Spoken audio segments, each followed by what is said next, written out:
என்ன பண்றானோ?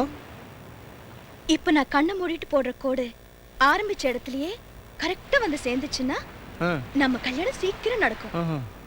என் ஃப்ரெண்ட் ஒருத்தர் லவ் பண்ணா, இதே மாதிரி கோடு போட்டா, கோடும் சேர்ந்துச்சு, அவங்களும் சேர்ந்துட்டாங்க.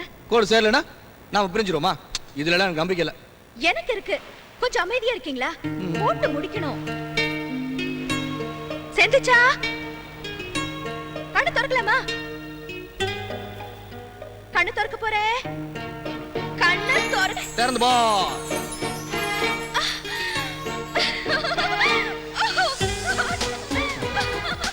ஏய் அனு, அனு, அனு,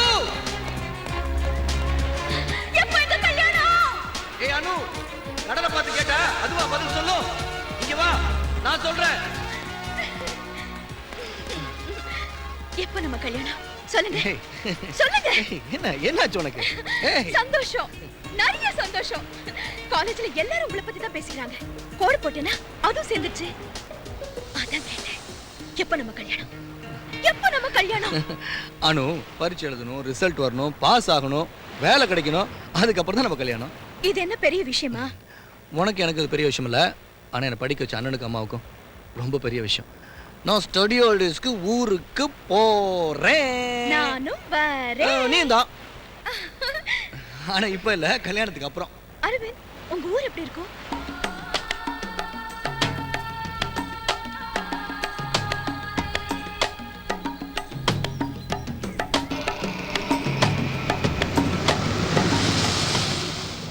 என்ன தாத்தா புறாக்கு அரிசி போடுறீங்க?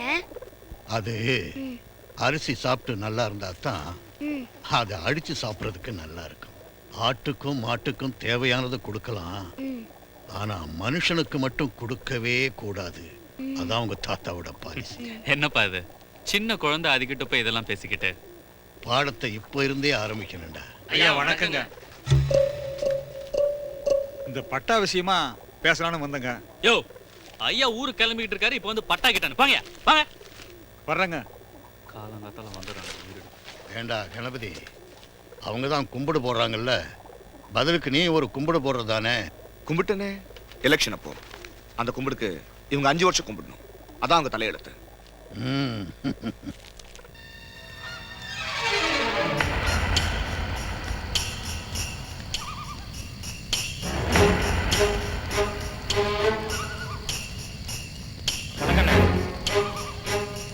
ஒரு ஏழைக்கு நியாயம் கிடைக்கிறதுக்காக ஒரு முதலாளியோட கையே வெட்டினீங்க. ஆனா எங்க ஊர்ல எங்க முதலாளி பண்ற அக்கிரமத்தையும் நாங்க வாழ்ற லட்சணத்தையும் வந்து பாருங்கண்ணே.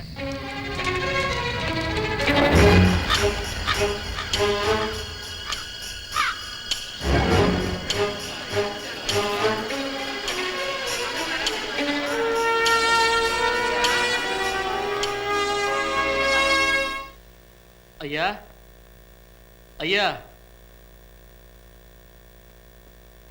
என்னடா வயல்ல யாரும் இறங்க மாட்டேங்கிறாங்க ஐயா. ஏன்? கூலி அதிகமா வேணுமா? என்னது கூலியா? புறம்போக்கு நாய்களுக்கு கூலி ஜாஸ்தி வேணுமாமா? ஏய் கிளம்புடா. எவன் என்கிட்ட கேக்குறான்னு பாப்போம். முத்து, அப்பா பொருடா, அவ்வளவு தூரத்துக்கு துணிச்சல் வந்துருச்சு அவனுங்களுக்கு. கூலியை கூட்டி கொடுத்து பக்கத்தூர் ஆளுங்களை விட்டு அறுக்க சொல்லு. 10 நாளைக்கு பட்டி கிடந்தா அந்த நாய்ங்க தானா வேலைக்கு வருவானுங்க. போடா.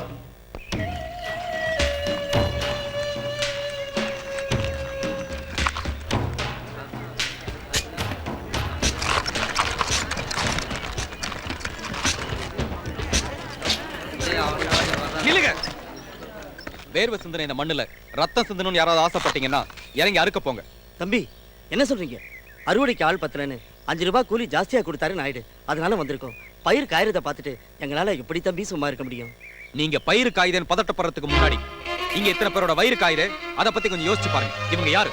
உங்கள மாதிரி உழைக்கிற வர்க்கம். ஒருவேளை சோத்துக்காக பாதியா தேஞ்சு போன பட்டினி கூட்டம். இந்த ஊர்ல ஆள் பத்தலைங்கிறது பிரச்சனை இல்ல, கூலி பத்தலைங்கிறதான் பிரச்சனையே. வாழ்நாள் பூரா கால் வைத்து கூடு கூட வக்கில்லாம குனிஞ்சுக்கிட்டே இருந்த கூட்டம் நியாயமான கூலி வேணும்னு முததரையா நிமிந்து கேட்டிருக்காங்க. இவங்க உணர்ச்சியை மதிக்காம நீங்க அறுக்க போறது பயிரே இல்ல, இவங்க வாழ்க்கைய. பணக்காரன் தான் ஏழைங்க வயிற்றுல அடிப்பான், ஆனா ஏழையே ஏழை வயிற்றுல அடிக்கூடாது. தம்பி நாங்க வயிற்றுக்காக தான் உழைக்கிறோமே தவிர அடுத்தவங்க வயிற்றுல அடிக்கிறவங்க இல்ல. நான் வரேன் தம்பி. டேய் முனியா, கல்பா, வண்டி திருப்புங்கடா, திருப்புங்கடா வண்டியை சீக்கிரமா. இனிமே இந்த நாயுடு என்ன பண்றான்னு பாப்போம்.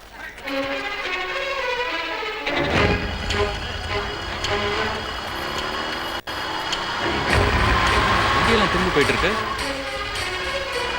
ஓஹோ, கூட்டமா நின்னு மறியல் பண்றானுங்களா?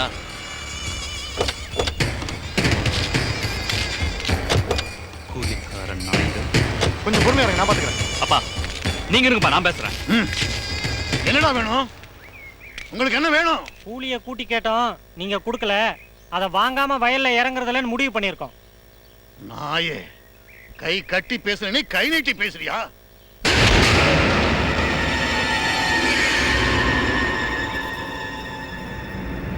என்னடா நான் இங்க குறைக்கிறேன்னு பார்த்தேன், காரணம் நீதானா? முதல்ல குறைச்சது நீதான்டா. இவங்க கூலியை குறைச்ச, அதனாலதான் இவங்கள மாதிரி நன்றி உள்ளவங்களும் குறைக்க ஆரம்பிச்சிட்டாங்க. போலீஸை கண்டா பொம்பளை மாதிரி ஓடி ஒளிகிறவன் பொழுது போகாம பேச வந்திருக்கான்டா. கோபாலகிருஷ்ணா, நான் தீக்கணும்னு முடிவு பண்ணியிருந்தா நீயோ போலீஸோ எனக்கு மயிருக்கு சமண்டா. பேசி தீக்கணும்னு சொன்னாங்க, அதான் பொறுமையா நின்னுட்டு இருக்கேன். என்னடா பேச போற? பேசுறா. நாளுக்கு நாள் அரிசி விலை ஏறுது, அதுக்கு தகுந்த மாதிரி உங்க கூலி ஏறி இருக்கா? நீங்க ஒண்ணு அதிகமா கொடுக்க வேணாண்டா, அடுத்த ஊர்ல கொடுக்குற அதே கூலியாவது கொடுக்கலாம்ல. காலையில இருந்து சாயந்தரம் வரைக்கும் மாடு மாறு உழைக்கிறவங்களுக்கு கூலியை கூட்டி கொடுத்தா நீங்க என்ன குறைஞ்சா போயிடுவீங்க? வயிறு நிறைஞ்சவங்க வாழ்த்துனா உரம் போடாமலே உங்க நிலத்தை நெல்லு விளையண்டா. இது நீ மட்டும் இல்ல, ஏன்டா எந்த முதலாளியும் புரிஞ்சுக்க மாட்டேங்கிறீங்க? இறங்கி அறுக்க முடியுமா? முடியாதா?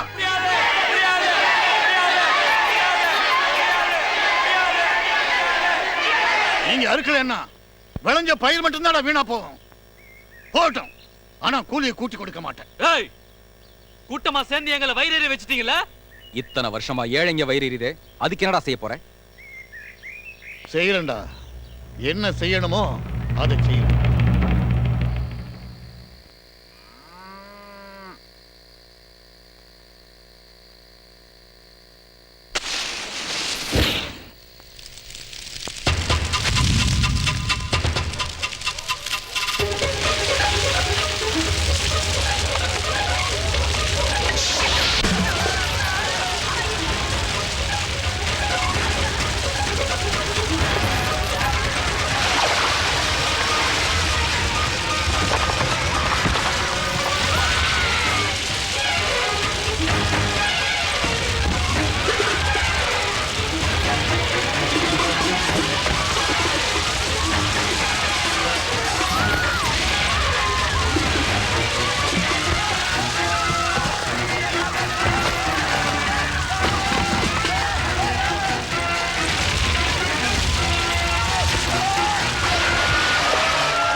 யாரா யாரா இந்த அக்கிரமத்தை பண்ணது?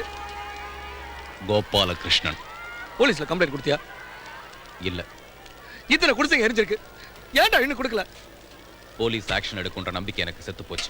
ஏன்டா? இந்த உயிர்களுக்கு தீ வச்சவனோட மகன் தாண்டா நம்ம நாட்டுக்கு மந்திரி. பதவியில் இருக்கிறவன் வச்சிருக்க கூலி படம் போலீஸ்காரன். எல்லா போலீஸ்காரன் நீ நினைக்கிற மாதிரி கிடையாது. ஆமா தமிழ்வாணா, அரவிந்தன் சொல்ற மாதிரி செஞ்சு பார்க்கலாமே. வாங்க. டேய், நீங்க தட்டுனா எந்த கதவும் திறக்காதடா, உடைக்கணும். நீங்க மந்திரி, இந்த சாதாரண விஷயத்துக்காக நேர்ல வந்திருக்கானா போன்லயே சொல்லிருக்கலாம். ஆனா நான் எல்லா ஸ்டேஷனுக்கு போன் பண்ணி சொல்லிட்டேன், எந்த நாய் கம்ப்ளைண்ட் கொடுத்தாலும் எடுக்க வேண்டாம். ஒரே ஒரு சின்ன ரிக்வெஸ்ட், இனிமே எரிச்சிட்டு வந்து சொல்லாதீங்க, சொல்லிட்டு போய் எரிங்க. அப்பதான் எரிக்கிறவங்களுக்கு நான் பாதுகாப்பு தர முடியும். ப்ளீஸ். ஸ்டேஷன் வரைக்கும் போய் கம்ப்ளைண்ட் கொடுத்த ஊருக்காரனுங்க அடுத்து எஸ்பி ஆபீஸ்க்கு வரதா இன்ஸ்பெக்டர் கூப்பிட்டு போன்ல சொன்னா. அதை பத்தி நீங்க ஒன்றும் கவலைப்படாதீங்க. எதுக்கு அப்பா மட்டும் கொஞ்சம் கவனமா இருக்கு சொல்லி சொல்லுங்க. முத்து, நான் உங்களை வெளியே வந்து வழி அனுப்புறதா வழக்கம். ஆனா நான் ஊர்ல இல்லைன்னு வெளியே இருக்கிற எல்லார்த்திட்டையும் சொல்ல சொல்லிட்டேன். தப்பா எடுத்துக்காதீங்க. பரவாயில்ல.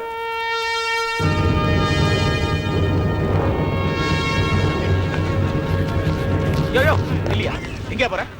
எஸ்பியை பார்க்கணும். அவர் வெளியூர் போயிருக்காரு, அடுத்த வாரம் தான் வருவாரு. போங்க போங்க.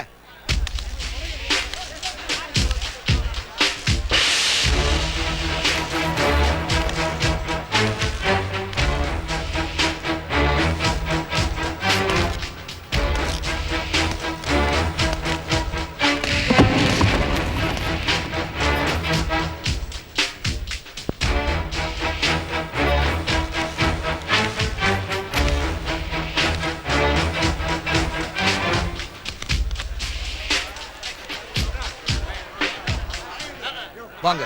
யோ இல்லையா, விளையாடுறியா? எப்படி ஊருக்கு போயிருக்கான்னு சொல்லு. வணக்கம் எஸ்பி சார். எப்போ சார் ஊர்ல இருந்து வந்தீங்க? அது வந்து சார், என்ன தள்ளி விட்டுட்டு உள்ள வந்துட்டான் சார். யோ, எஸ்பி ஆபீஸ்க்குள்ள யாரை கட்டி உள்ள வந்தடி? பின்னா சார், ஊரே எரிஞ்சு 44 பேர் செத்துருக்காங்க. நெருப்பு வச்சு அரெஸ்ட் பண்ணி ஆக்ஷன் எடுங்க கம்ப்ளைண்ட் கொடுத்தா கம்ப்ளைண்ட் எடுத்துக்க மாட்டேன் அந்த இன்ஸ்பெக்டர் சொல்றாரு. யார் மேலயா கம்ப்ளைண்ட் கொடுத்தீங்க? நாயுடு மேல. நீங்க நாயுடு மேல கம்ப்ளைண்ட் கொடுத்தா அவன் எப்படி அரெஸ்ட் பண்ணுவான்? எரிச்சல் நாயுடு தான் இத்தனை பேர் கையெழுத்து போட்டு கொடுத்துருக்காங்க. ஏன் சார் அரெஸ்ட் பண்ண மாட்டீங்க? நீங்க இத்தனை பேர் கையெழுத்து போட்டு கொடுத்தா நான் அரெஸ்ட் பண்ணுமா? இன்னைக்கு நாயுடு மேல கொடுப்பீங்க, நாளைக்கு சீஃப் மினிஸ்டர் மேல கொடுப்பீங்க, நாளைக்கு பிரைம் மினிஸ்டர் மேல கொடுப்பீங்க. நீங்க நாய்க்கு கோட்டக்கார கையெழுத்து போட்டு கொடுத்தா நாங்க எல்லாத்தையும் அரெஸ்ட் பண்ணணுமா? நாங்க போட்ட கையெழுத்து நாய் கூட மதிக்க மாட்டேங்குது. கையெழுத்து போட்டு கொடுத்துட்டாராம். என்ன கையெழுத்து? பைத்தியக்காரத்தனமா பேசாதீயா. ஆமா சார், பாதிக்கப்பட்டவங்க பேச உங்களுக்கு பைத்தியக்காரன் மாதிரி தான் தெரியும். நீங்க பேசல சார், உங்க பதவி பேசுது, உங்க அரசாங்க திமிர் பேசுது. தபார், இங்க பேசி பிரயோஜனம் இல்ல. எரிஞ்சது எரிஞ்சுதான், செத்தது செத்ததான். பாத்தீங்களா தம்பி, போலீஸ்காரங்க திமிர. போலீஸ் டிபார்ட்மெண்ட் பத்தி பொதுமக்கள் தப்பா பேசுறாங்களேன்னு வேதனை போட்டிருக்கேன். ஆனா இப்பதான் தெரியுது அது நியாயம்னு.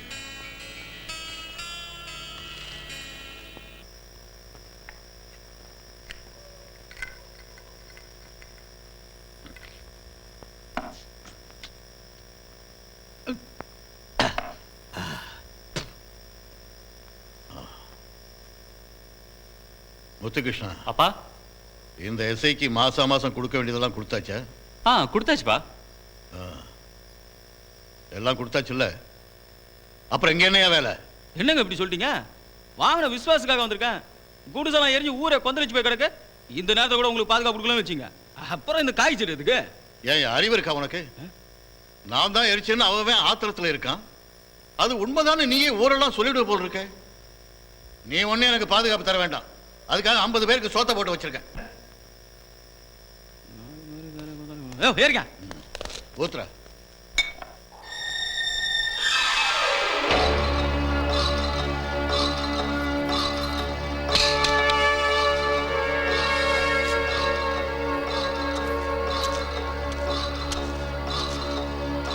போலீஸ் நம்மள மாதிரி ஏழைங்களுக்கு இல்ல, நியாயமா நடக்கிறவங்களுக்கு இல்ல. பணக்காரனுக்கும் பதவியில் இருக்கிறவனுக்கும் கோபாலகிருஷ்ணன் மாதிரி கொலகாரனுக்கும் தாண்டா. தமிழ் வேணா மேலோட்டமா பார்த்தா எதிரி தப்பு இருக்குதான் செய்யும். எல்லாமே நம்ம அணுகிற முறையில தான் இருக்கு. நியாயமா பேசினா எதுவும் நடக்கும். நீ போலீஸ் ஸ்டேஷன்ல நியாயமா பேசுன, அது நடந்துச்சா? எஸ்பி ஆபீஸ்ல கூட நியாயமா தாண்டா பேசுன, அதுவாது நடந்துச்சா? எந்த விஷயத்தையும் ஒரு தடவை தோத்தா உணர்ச்சி வசப்படக்கூடாது. மறுபடியும் முயற்சி பண்ணணும். பண்ணுடா, கடைசி வரைக்கும் முயற்சி பண்ணு. ஆனா உன் போராட்டம் ஜெயிக்கும் போது இங்க யாருமே உயிரோட இருக்க மாட்டோம். ஏன்னா இது பட்னி கூட்டம்டா. எனக்கு தெரியும். ரூபாய் கூலி குறைச்சு கொடுத்தா அவங்ககிட்ட விலை கிடையாது, 5 ரூபாய் குறைச்சு கொடுத்தா அவங்ககிட்ட அடுப்பறியாது. அதுக்காக நீ போராடிய என்னாச்சு? உரிமைக்காக போராடும் போது உயிரை பத்தி கவலைப்படக்கூடாது. அமைதியா போராடுறதுல கிடைக்கிற வெற்றி தான் நிரந்தரமா இருக்கும். காலேஜில் நீங்க எவ்வளவு வேணாலும் அமைதியா போராடலாம். ஏன்னா உங்களுக்கு 3 வேளை சோறு இருக்கு. ஆனா இங்க அப்படி இல்லை. நாங்க போராடுறதே ஒரே ஒரு வேளை சோத்துக்கு தான். அநியாயத்தை அழிக்கணும்னா அநியாயம் பண்றவனை அழிக்கணும். தப்பு பண்ணா நாம வெட்டப்படுவோங்கிற மரண பயம் ஒவ்வொருத்தனுக்கும் வரணும். அந்த பயம் மத்தவங்களுக்கு வரணும்னா கோபாலகிருஷ்ண வெட்டணும். தமிழ்வாண, அவசரப்பட்டு எதுவும் செஞ்சிடாத. மறுபடியும் பேசி பார்க்கலாம். பேசி பார்க்கறதுக்கு எனக்கு நேரம் இல்லை. இனிமே தீக்கிறதா. அரவிந்தா வாடா. நீ போ. வீட்டுக்கு வராம இங்க என்னடா பண்ணிட்டு இருக்க?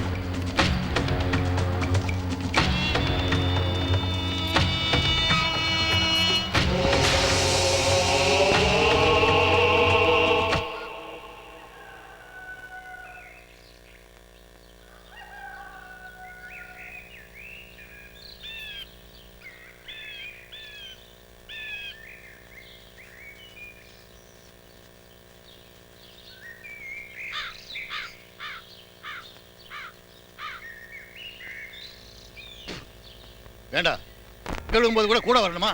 வாங்கடா.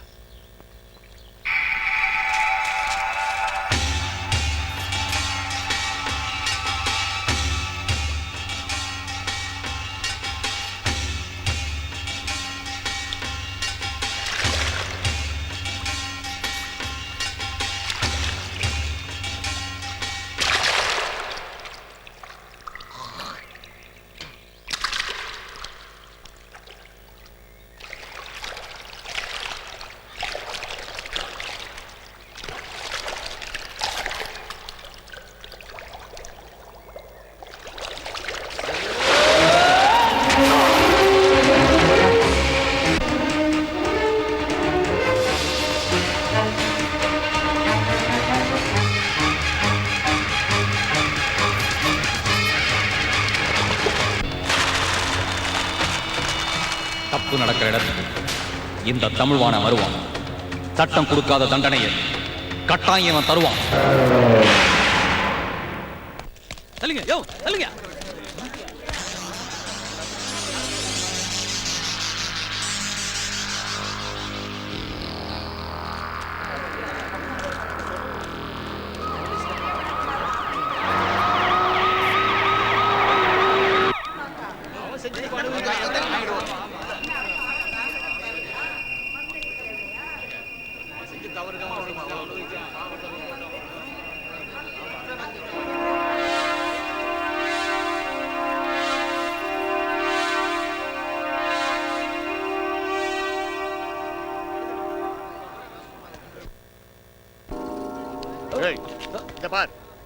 இன்னும் 24 மணி நேரத்தில் தமிழ்வாணன் அரெஸ்ட் பண்ணிய முன்னாடி நிறுத்தல இந்த ஊர்ல எவனோ காக்கி சட்டை போட முடியாது.